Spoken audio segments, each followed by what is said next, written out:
உயிருக்கு பாதுகாப்பு தர வேண்டிய காவல்துறையை உயிர் போவதற்கு காரணமாக இருந்து இன்றைக்கு தமிழ்நாடே கொந்தளித்து போயிருக்கிறது.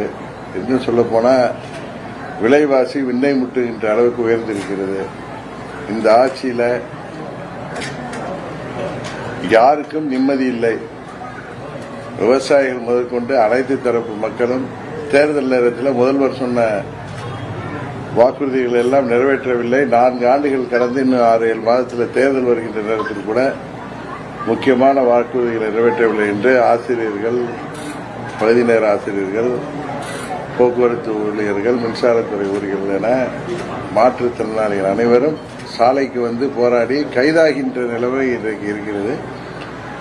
இந்த ஆட்சியின் அவலங்களை மக்களுக்கு எடுத்துச் செல்கின்ற கூட்டணி தான் எங்களது கூட்டணி. எங்களது கூட்டணி ஆட்சி அமையும் என்று அமித்ஷா அவர்கள் சொல்லியிருக்கிறார்கள். உறுதியாக திமுகவை வீழ்த்தி தமிழ்நாட்டில் மக்களாட்சி, புரட்சித் தலைவர் ஆட்சி போன்று, அம்மா அவர்கள் ஆட்சி போன்று ஒரு சிறந்த ஆட்சியை எங்களது கூட்டணி கொடுக்கும்.